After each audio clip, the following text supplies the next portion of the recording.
Assalamualaikum wabarakatuh. Perkenalkan, nama saya Esti Nurul Aini dari kelompok 6, ingin menjelaskan mengenai proses sosial budaya. Jadi, proses sosial budaya adalah suatu bentuk perilaku sosial yang interaktif dan repetitif yang berasal dari dalam kehidupan sosial.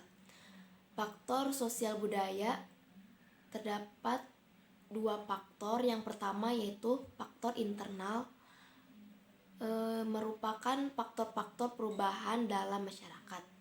Yang kedua yaitu faktor eksternal, yaitu faktor-faktor perubahan yang di luar masyarakat. Juga memiliki macam-macam sosial budaya. Yang pertama yaitu keragaman suku bangsa, kedua keragaman bahasa, ketiga rumah adat, keempat pakaian tradisional, kelima senjata tradisional, keenam makanan khas, ketujuh upacara adat, kedelapan kesenian, dan yang terakhir yaitu kesembilan keragaman religi. Faktor sosial budaya juga memiliki unsur-unsur. Jadi sistem sosial budaya masyarakat, sistemnya itu membentuk abstrak dari kebudayaannya. Terus sistem budaya merupakan ide dan gagasan manusia yang hidupnya bermasyarakat. Terdapat 10 unsur sistem sosial menurut Alvin L. Bertrand. Yang pertama yaitu perasaan, kedua keyakinan, ketiga norma, keempat tujuan, kelima tingkatan atau pangkat, keenam status dan peran, ketujuh sanksi, kedelapan kekuasaan atau pengaruh, kesembilan tekanan ketegangan, yang terakhir kesepuluh yaitu sarana dan fasilitas. Jadi fungsi proses sosial budaya adalah untuk menata dan juga menetapkan tindakan serta tingkah laku masyarakat. Mungkin itu saja penjelasannya, kurang lebihnya mohon maaf.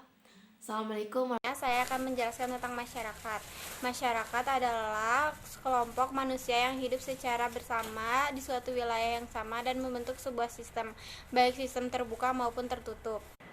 Selanjutnya, ciri-ciri masyarakat. Yang pertama, berada di wilayah tertentu. Mengacu pada pengertian masyarakat di atas, suatu kelompok masyarakat mendiami di suatu wilayah tertentu secara bersama-sama dan memiliki suatu sistem yang mengatur hubungan antara individu dengan individu lainnya.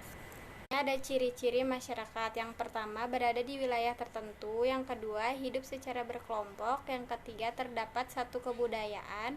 Yang keempat, terjadinya perubahan. Yang kelima, terdapat interaksi sosial. Yang keenam, terdapat pemimpin. Dan yang terakhir, terdapat stratifikasi sosial. Selanjutnya ada jenis-jenis masyarakat. Yang pertama ada masyarakat primitif. Masyarakat primitif adalah suatu masyarakat yang hidupnya masih tradisional dan ciri khas memiliki tingkat kebudayaan yang cukup tinggi. Yang kedua ada masyarakat madani. Masyarakat madani adalah sebuah kelompok masyarakat yang sudah menerima segala hal bentuk kemajuan serta dapat memanfaatkan sebagai kebutuhannya. Yang ketiga ada masyarakat majemuk. Masyarakat majemuk yakni suatu jenis masyarakat yang bersatu karena banyak perbedaan di dalamnya. Masyarakat ini cenderung melakukan hubungan sosial yang terbatas untuk menghindari konflik sosial yang ada. Selanjutnya ada masyarakat multikultural. Adalah suatu golongan masyarakat yang hidup bersama-sama dalam banyak hal perbedaan. Masyarakat ini memiliki hubungan yang tidak terlalu erat, akan tetapi untuk menjaganya diperlukan kesadaran bahwa pentingnya hidup bersama-sama dalam kerukunan. Contoh masyarakat multikultural adalah masyarakat Jakarta yang memiliki hidup bersama meskipun ada banyak kebudayaan dan ciri khas yang berbeda. Selanjutnya ada unsur-unsur masyarakat. Yang pertama yaitu sekumpulan orang banyak. Adapun karakteristik sekumpulan orang banyak adalah terbentuk karena adanya suatu objek perhatian. Yang kedua adanya perasaan sebagai satu kesatuan. Yang ketiga proses terbentuknya membutuhkan waktu lama. Yang kedua ada golongan. Golongan adalah pengelompokan dilakukan di dalam masyarakat berdasarkan karakteristik yang dimiliki, baik objek maupun objektif. Ciri-ciri satu golongan mencakup terdapat perbedaan satu antara peran. Yang kedua, terdapat poin interaksi yang beragam. Yang terakhir ada terdapat sanksi penghargaan. Yang ketiga, ada perkumpulan atau asosiasi. Perkumpulan adalah kesatuan banyak individu yang terbentuk secara sadar dan punya tujuan. Yang terakhir ada kelompok. Berbeda dengan asosiasi, kelompok merupakan unsur masyarakat yang lebih kecil. Adapun beberapa faktor karakteristiknya adalah sebagai berikut. Yang pertama, terdapat struktur, kaidah, dan pola tertentu. Yang kedua, terdapat interaksi antara anggota dan kelompok. Yang ketiga, adanya kesadaran setiap anggota bahwa mereka adalah bagian dari suatu kelompok. Yang terakhir, terdapat faktor pengikat, yaitu kepentingan, tujuan, ideologi, nasib, dan setiap anggota. Selanjutnya ada norma yang berlaku di masyarakat. Yang pertama ada norma agama. Yang kedua ada norma kesusilaan. Yang ketiga ada norma kesopanan. Dan yang kelima ada norma hukum. Assalamualaikum warahmatullahi wabarakatuh. Selanjutnya saya akan menjelaskan tentang struktur sosial. Secara konseptual, struktur sosial didefinisikan sebagai keseluruhan jalinan antara unsur-unsur pokok dalam masyarakat. Unsur-unsur yang dimaksud diantaranya meliputi norma, lembaga, kelompok, serta lapisan-lapisan dalam masyarakat. Setiap masyarakat pasti memiliki struktur sosial, karena struktur sosial mampu berperan sebagai jaringan yang menghubungkan individu dengan kelompok-kelompok lainnya. Lalu, seberapa pentingkah struktur sosial?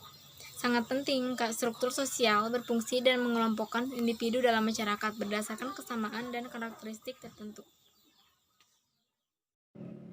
Assalamualaikum warahmatullahi wabarakatuh. Perkenalkan, nama saya Miss Rina. Di sini saya akan menjelaskan tentang pranata sosial. Yang pertama yaitu pengertian pranata sosial. Pengertian pranata sosial. Pranata sosial adalah suatu lembaga sosial yang merupakan suatu perbuatan, sikap, cita-cita, dan perlengkapan kebudayaan yang mempunyai sikap kekal dan bertujuan untuk memenuhi kebutuhan masyarakat. Dan begitu bahwa pranata sosial mempunyai tujuan, yaitu ingin memenuhi setiap kebutuhan pokok yang ada di masyarakat. Adapun fungsi-fungsi dari pranata sosial, yang pertama, menjaga keutuhan masyarakat, memberikan pedoman pada anggota masyarakat seperti bagaimana cara bertingkah laku dan bersikap yang baik di lingkungan masyarakat. Yang kedua, memberikan pegangan pada masyarakat dalam pengendalian sosial. Dengan adanya fungsi-fungsi tadi menyatakan bahwa pranata sosial sangat penting keberadaannya bagi masyarakat dan kebudayaan.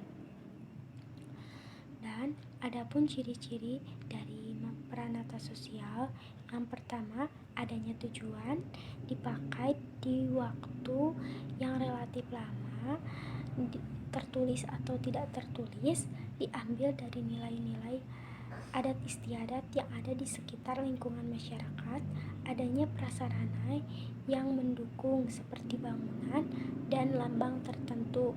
Yang keempat, di dalam pranata sosial memiliki unsur-unsur, yaitu unsur budaya dan unsur struktural seperti norma dan peranan pada masyarakat yang harus diterapkan. Yang kelima, pranata sosial bisa dikatakan sebagai adat kebiasaan dalam kehidupan bersama yang mempunyai saksi yang disistemasikan dan dibentuk oleh kewibawaan masyarakat. Cukup sekian yang dapat saya jelaskan dari pranata sosial. Kurang lebihnya mohon maaf. Wassalamualaikum warahmatullahi wabarakatuh. Pengertian individu. Pengertian individu adalah satu organisme tunggal yang hidupnya berdiri sendiri dan secara psikologis bersifat bebas serta tidak memiliki hubungan organik dengan sesamanya. Secara etimologis, kata individu dari bahasa Inggris yang berasal dari bahasa Yunani yaitu individuum, di mana artinya tidak terbagi. Istilah tersebut merujuk pada suatu kesatuan yang paling kecil dan terbatas, sehingga dalam hal ini individu merupakan suatu kesatuan yang terbatas, yaitu sebagai manusia perseorangan, bukan sebagai manusia keseluruhan. Menurut Harmoko, terdapat 3 aspek yang melekat pada individu dan saling berhubungan satu dengan lainnya, yaitu 1. Aspek organik jasmaniah, 2. Aspek psikis rohaniah, 3. Aspek sosial.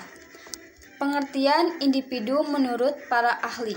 1. Martin Luther. Pengertian individu adalah satuan kecil yang tidak dapat dibagi lagi, yaitu manusia yang hidup berdiri sendiri. Yang kedua, Sudirman Kartohadriprojo, yaitu individu adalah makhluk hidup ciptaan Tuhan yang di dalamnya dirinya dilengkapi oleh kelengkapan hidup yang meliputi rasa, ras, dan rukun. Yang ketiga, Abdul Sani, yaitu individu berasal dari bahasa Yunani yaitu individuum yang artinya satu kesatuan yang tidak dapat dibagi lagi. Yang keempat, Kamus Bahasa Indonesia KBBI. Pengertian individu adalah orang pribadi orang terpisah dari yang lain, organisme yang hidupnya berdiri sendiri secara psikologis, ia bersifat bebas, tidak mempunyai hubungan organik dengan sesamanya. Ciri-ciri individu. Individu memiliki ras atau jasmani yang khas yang membedakan satu dengan lainnya meskipun memiliki ciri umum yang sama sebagai manusia. Yang kedua, individu memiliki pikiran, perasaan, kehendak, dan hasrat sehingga dapat menetap kenyataan, interpretasi situasi, menetapkan aksi dari luar dan dalam dirinya. Yang ketiga, individu memiliki kepribadian dan bakat yang berbeda satu dengan yang lainnya. Yang keempat, individu memiliki tingkah laku yang khas dan berbeda satu dengan yang lainnya. Yang kelima, individu memiliki naluri untuk bertahan hidup, naluri untuk mempertahankan keturunan, dan naluri untuk mencari kepuasan. Yang terakhir, individu akan memiliki karakteristik yang sama dengan individu lainnya yang berada dalam kelompok yang sama.